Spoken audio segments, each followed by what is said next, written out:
Come up with a kind of killer. TP. SE. SE, oh boy. Shout out to Susan. Throw your now. Oh my goodness. So, this episode is about Asake and his album, Mr. Money with the Vibes. Yeah. He made it to number 66, I think, on the Billboard album stuff.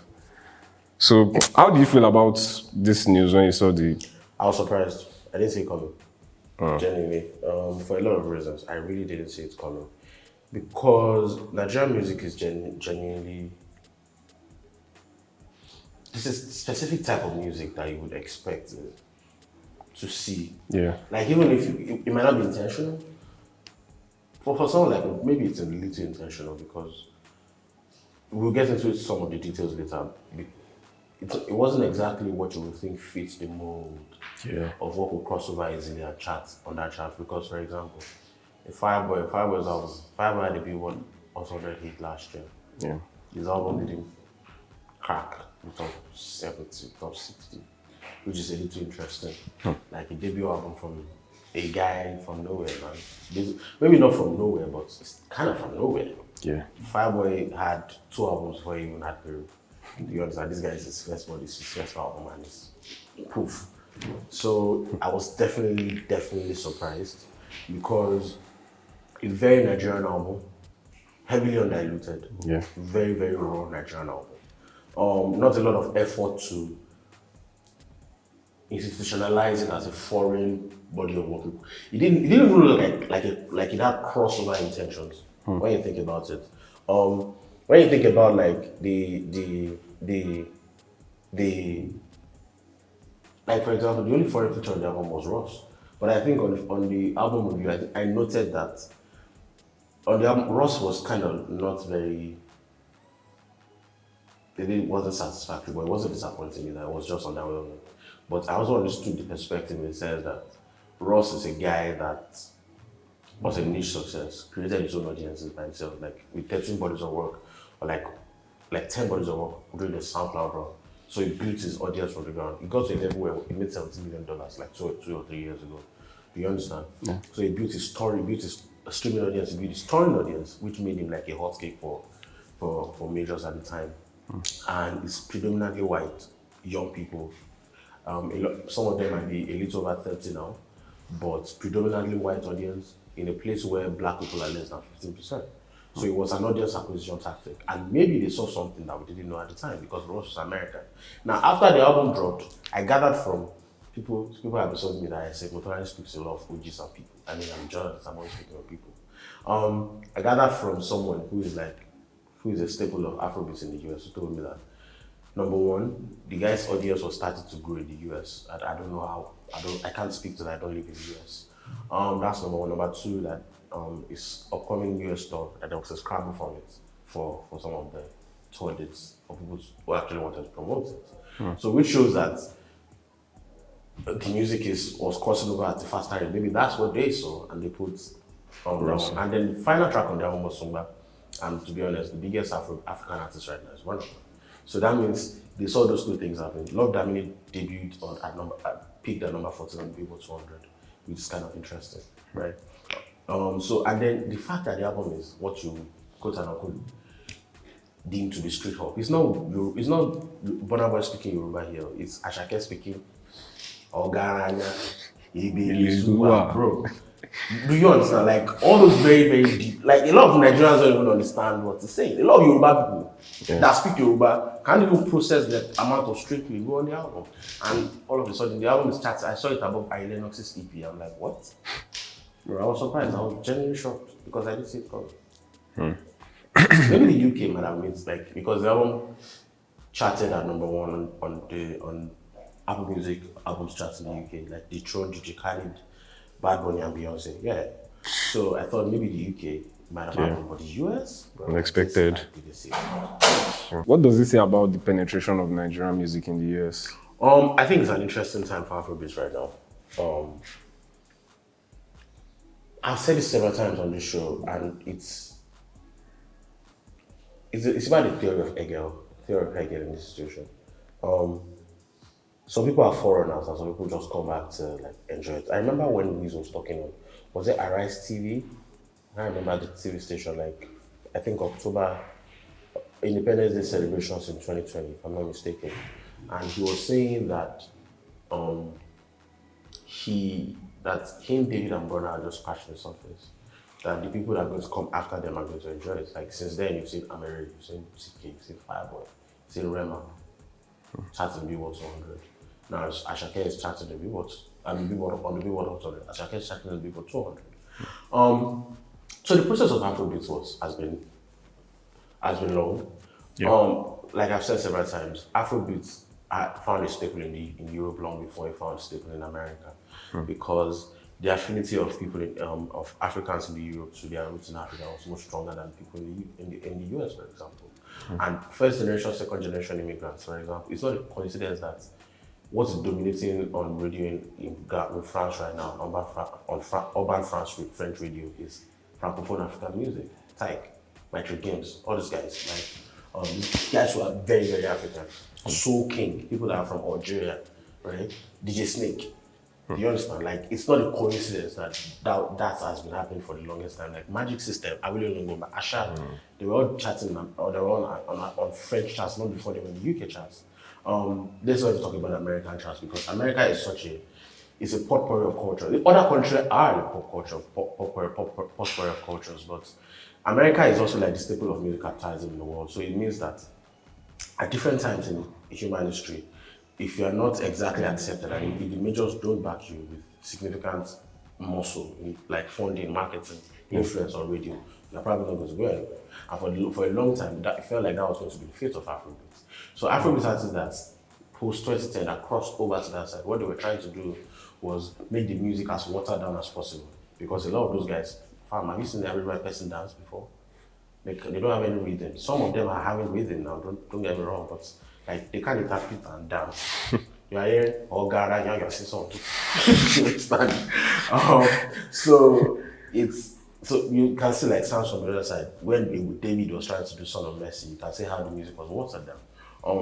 The first person that underground, a lot of African artists have been popping. So maybe Black Coffee, there's been Black Mambazo in the late 80s. I listened to a podcast about the penetration of South African music in the US, and I was surprised by some of the things that Miriam Makeba, there's been Black Mambazo, as early as the 1950s, 1940s. South African music had been penetrating in the US. I'm going global. It's crazy. I think you should go listen to it. I'll post it on my Twitter if you want to listen, you can get it.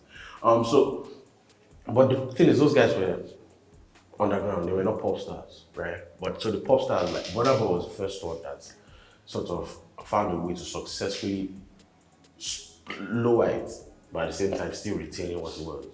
Like outside African Giants, were the albums that really, really made people believe that it was possible to achieve the watered down version while still retaining a heavy type of African music. Twice As Tall didn't retain a lot of it. I mean, it did, but it wasn't exactly a pop album that Nigerians could have related to, or like African Giant, for example. So you would understand why. But over the years, those guys have successfully. So now the internet is in full swing, right? People are discovering Nigerian music every day. Like I've said, you're seeing Nigerian records charted on Duras, on Apple Music, or Spotify. You're seeing them chart, on Apple Music, or you're seeing them chart. One Nigerian artist is like top 10 of the week of Deezer. Do you understand? And the good thing about Nigerian music right now is that people are consuming the music from anywhere. So you can see a lot of Nigerians that will never blow from here, but become like superstars. That's one. Number two, they might neither have concentrated listenership or strong fan base in anywhere, but they might be big enough to get their numbers.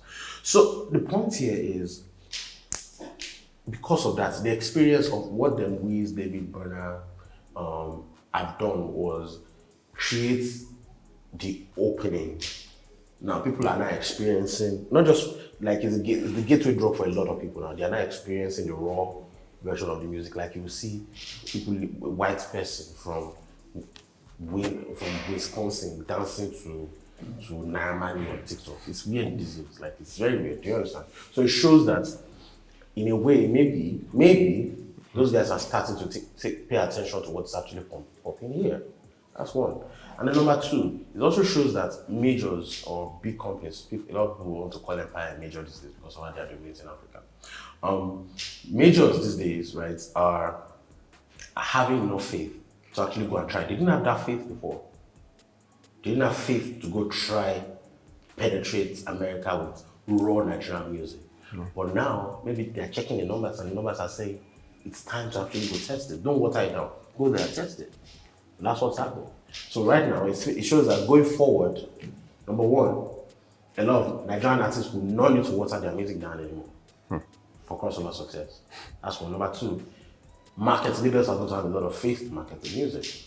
Number three, it means that right now, you can actually go perform some of these songs in certain locations in America, which is a lot of touring money, right? And number four, it also means that a lot of people, the sad part is, a lot of people who, Nigerian artists are very one-dimensional these days. Even labels generally, the music business generally these days, they want to copy the Asake way to get it. So everybody will now want to make straight up, and I'm a fan of that.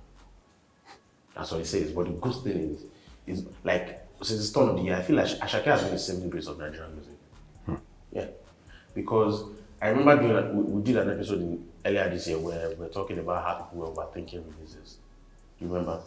We're overthinking releases because everybody wanted to balance international with Nigeria. And then they end up releasing music that is scatterbrained. Do you understand? They want to appeal to everybody. And then the music just ends up being all over the place. No direction, not a lot of direction. People who have one or two things that they like, you might succeed in streaming because it appeals to a lot of people and it kills into algorithms. But a lot of people might not like it. But Asake, this year was a guy that was coming and just dropping or Garanya, like back if you like Palazzo, but he was giving you Fuji back to back. He's not even mixing it. He's just giving you a score. You understand? No, we are looking for justice. You just people are like no feeling. Take it. You understand? They knock you every day. You understand? So now people are not. A lot of people are saying, maybe we actually don't have to overthink it anymore. Let's just go and make our music. Right, so that's it. And also, it also depends on like the labels that a lot of people are signed to. Do the white people that control those labels believe enough and don't have to mix it? I guess we'll have to see. Right, but it felt like for the longest time, street hop artists had like a ceiling. Yeah, it did because, again, like I said, America is a white dominated country, so a lot of people didn't. Someone like me, it wouldn't have been reasonable to give them like the raw essence of Nigerian music, right? There's a reason why people like maybe Davido, Wiz and Burna crossed over before, had more crossover success before someone like Olamide or Reminisce. You understand? There's a reason for that. So it's not a coincidence. It's not a coincidence that someone like Black Coffee has been succeeding for a long time and performing in major circuits, major tours, major events. While people were making the pop things that were popping here, were not that popping there. So the point I'm trying to make here is, number one, the sound itself was a problem. Number two, the language that straight up is as it sounds straight up. So the language that's going to be used to deliver straight up is going to be native tongues and colloquialism and creoles, right? So that's PJ, English-based creoles in our situation. And number three, the brand of those guys wasn't exactly so clean cut. For example, at some point, the way everybody wanted to cross over to America was making political statements. You understand? Asake making political statements. If you like, don't dance. If you like, don't dance. That guy is making no political statements, right? So, and these guys, they were making political statements. Mafia is like it's a social political commentary. That's what it is, right?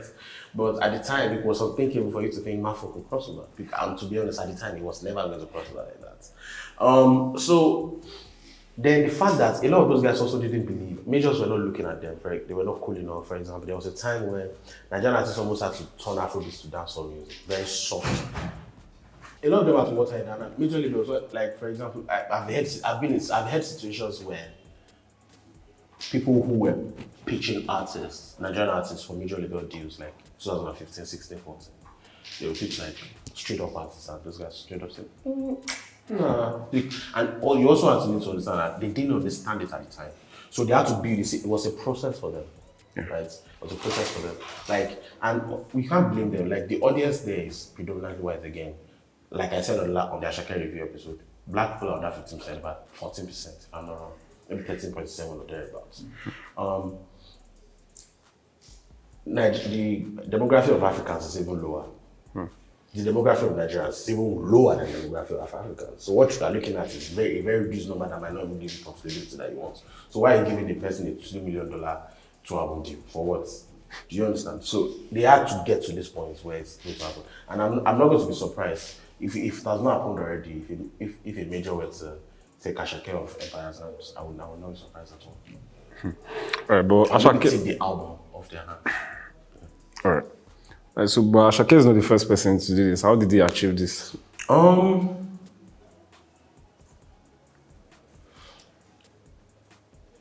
Music, bro. The power of music. Relentless releases, relentless quality releases, which is kind of interesting. Just keep going. Bro, I saw a tweet from a guy. I don't know if you guys saw that thread. Where the person was like, he was discussing like economics and law of diminishing returns in relation to Asake and strategy for Empire. It was a very well put together argument. But the problem with it is that he had a lot of assumptions as regards how the music business works. The music business doesn't work like that. The person was smart, don't get me wrong, but the music business doesn't work like that. It simply doesn't. Just because it works here doesn't mean it's going to work for another person the same way. A lot of people are going to try it, but doesn't. And to be honest, it's not the first time we've seen it. In the music industry, when something works, people just keep releasing. Ride it to the wheels fall off. That's the strategy in the music industry. That's why you see Beyonce shoots 13 videos for 1 hour. It's just what it is, right? That's why. So that's basically what it is. Anyway, going back to Asake, good music, bro. Good music that still resonance with. While everybody was trying to go out, he wasn't trying to go out. He was trying to be here. He was trying to just release good music. Yeah. That number one, he liked. That number two, the audience liked. And number three, that could resonate really fast in terms of like crossover success. And the good thing was the music also had a lot of South African influences. So when you have a lot of South Africans, you already have cross national impact. For example, I'm hearing that someone is gathering, that people in South Africa are liking someone. That's what I hear. And you can't doubt it because, bro, someone is literally it's the purest of my piano record on that album. It is. It is. And then the number two thing is Magic Sticks did the madness on that album. And a lot of people are going to say it's pure street talk. Yes, it is. But the good thing about the work is it's very experimental and it's a fusion of so many things. But if you want to understand more about this, go and listen to the review of Ashake's album that we did on Factory. But another thing about it, like sonically, it was so accomplished, it was so rich, like violins, horns, guitars.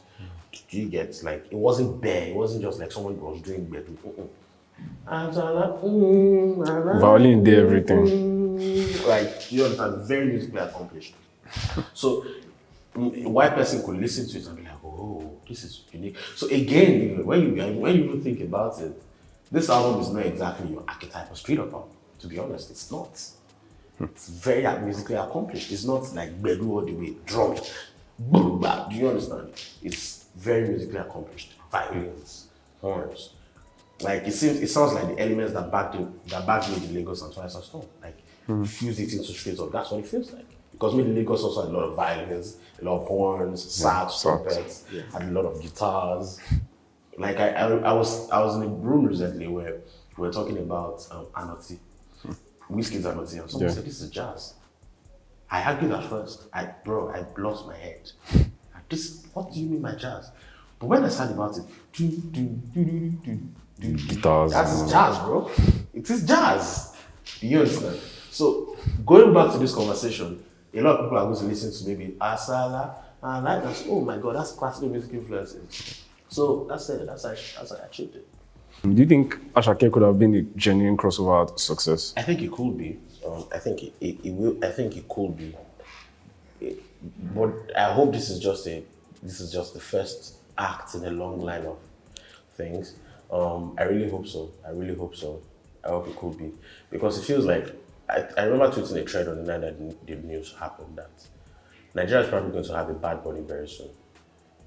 I mean, Afrobeats is going to have a Bad Bunny very soon. Now, with the success of Asake now, it feels like the potential of there's no limits anymore. If you make good music and you believe in it and you make it good and make it widely digestible, then the limits are the music is going to be very, very limitless. When I talk about Bad Bunny, the difference between Africa and like Latin America is Latin America has one language. When you look at Latin pop, for example, they could deliver in one language that could make everything okay, and that language is Spanish. But when you look at Africa, it's such a fragmented continent. Like you have people delivering in Yoruba, you have people delivering in Swahili, Igbo, Sutu, a lot of languages. So it's very fragmented, right? So there's no unified language with which you deliver. Maybe Pidgin. But even Pidgin has its limits. Like South Africans don't speak Pidgin. Maybe Nigeria, Ghana, Cameroonians, Liberians, South people that speak, and a few others that the ones that speak Pidgin. Not everybody speaks Pidgin, right? So, but with Latin pop, for example, if Bad Bunny raps in English, its audience is going to be way larger than the audience for an Afrobeat, naturally, because Spanish also has a lot of penetration. Like, if you check the number of people that speak Spanish in America, it's very high. It's quite high. After English, we go to Spanish. Do you get? So, what I was saying is, so that's the difference. So, with an Asake, for example, for it to happen, maybe it might need to switch up something, maybe deliver more in English, let's see. But the good thing is, if the music is good, like BTS blew up by those singing in Korean. I mean, they already started singing. I mean, their fortunes changed after they started singing in English. Right? That's when they had the 5 or 6 number ones last year, or was it this year? Last year. Their fortunes changed, but it could happen. So for that to happen, I mean, it could happen already if it gets to number 66 in America, number 66 album in America with the language and everything that's doing. You never know, bro. Maybe it doesn't need to change. So do you think the language is the only thing it needs to change, or do you think it needs to change anything at all? I don't think he will need to change. Maybe he will need to just adapt. I don't think he will need to, if he changed significantly, then it won't be him anymore. Do you get? And the music might not be special anymore. It's important to stay true to what you get to, like with what you came in with. And how it got here is not by overthinking it. The moment it starts overthinking it, the music is going to seem mechanical, and it's going to fall into the same trappings that killed people before him. Yeah. So it might need to adapt it, maybe with features, the type of features it has. I'd like to see an Asake and Bad Bunny feature. I think that's what I would like to see. That's what I was saying with the Ross feature. I mean, Ross is probably going to be easier to get than Bad Bunny, obviously. Bad Bunny has one of the biggest albums this year. People are talking about it for album of the year at the Grammys. Like, do you understand? Yeah. Like, I think an Afrobeats person will get there, but I think one thing that could really change a lot of things for Asake is someone like that. If someone who is also a crossover success with cross-continental impact. Not Drake, Bad Bunny. I like Asake and Bad Bunny. Maybe Sumo remix. Baby Sumo, but I'm about to I like it. Oh my God. All right. What does it say about the reservations of some South Africans? Bro, I mean, now I get. I got it then, but now I feel for them more. Because now the first general Mapiano success, Asake. Which is kind of weird. You can understand how they feel. Do you get it? You must understand how they feel. Shout out to the Nigerians. Bro, Nigerians differ for everybody. They're different for everybody. So to be honest, I get it. You have to feel a type of way.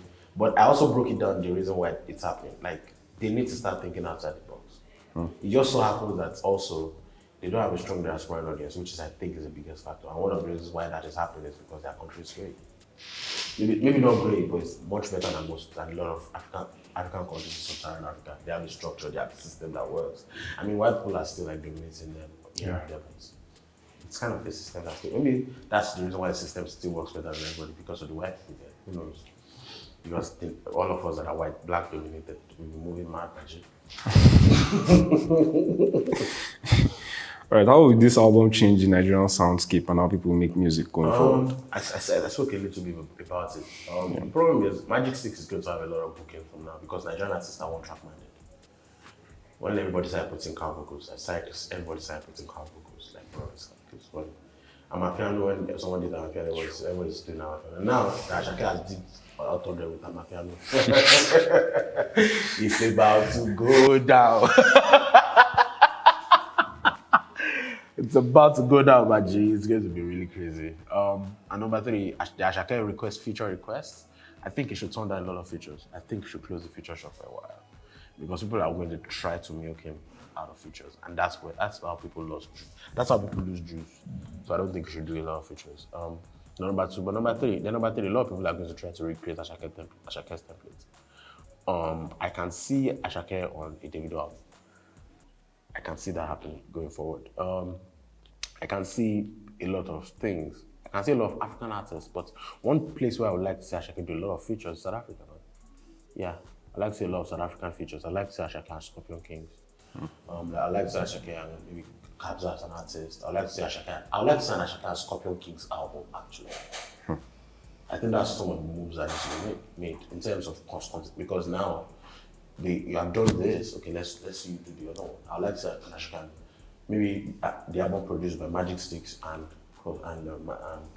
Scorpion Kings. I would like to see that. I think those are some of the things that need to happen.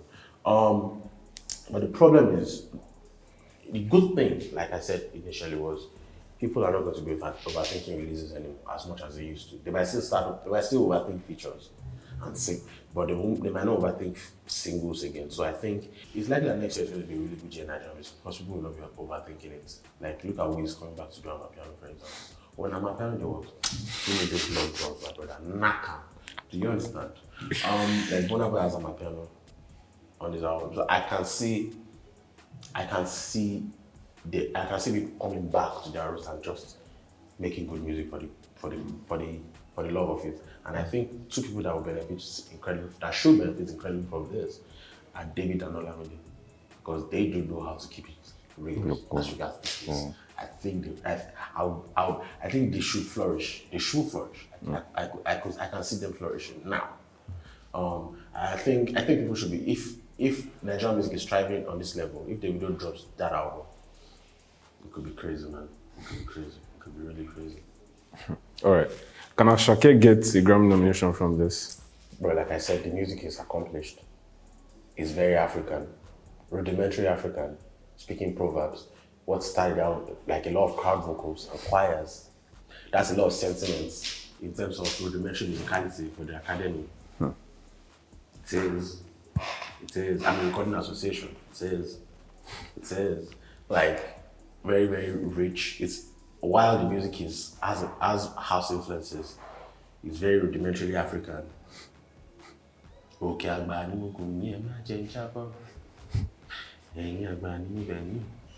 Like, do you get? And number 2, there's a lot of Africans in the academy right now. So I can see it. I genuinely can. And the music is also like cross-continental. Like, cross-national. It's not just Nigerian. Ghanaians, obviously, West Africans will like it. They are talking about South Africans in terms of their Amapiano influences. And Amapiano is sort of crossing about Anglophone Africa. So, bro, I can see that, man. I genuinely can. I genuinely can. Am I saying it's set in stone? No. Because it's very fresh.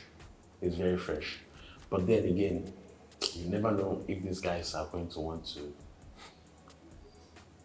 crown another king, another Grammy sort of thing. Because he also has that brand that I think they're going to like, is rugged, hands-on, personality driven, brand is on smokes. Maybe not very social-political, but brand is on smokes. I can definitely see Grammy nomination. In terms of album, I don't know about single.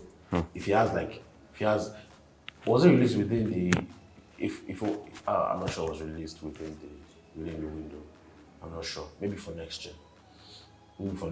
I can definitely see it. Especially if they service the album well and they give it a nice deluxe for the American audience, I can definitely see it happening.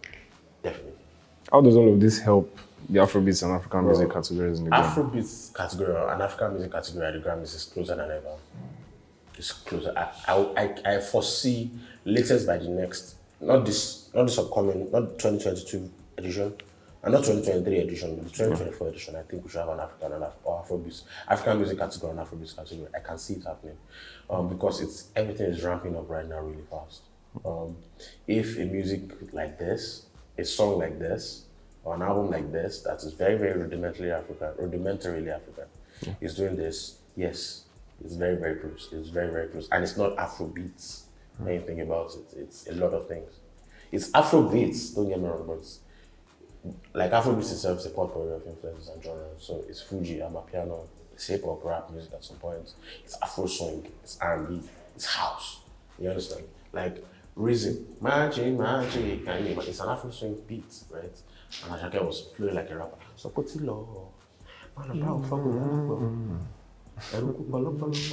so All right. Going forward, do you think it could get Health and Road single? yeah, I can see it happening. I think the singles that they might want, I don't know the songs that I might push, but what I'm hearing is that the songs that are popular on that side, what I'm hearing is songs like Joa, I've heard of Joa, maybe Zaza as well. So, bro, you never know. I heard Zaza is popular. I'm surprised Organize is not like one of the top three. I'm very, very surprised. Maybe it is, but I don't think I've seen that. I think some interesting things should happen on that front, and that's facts.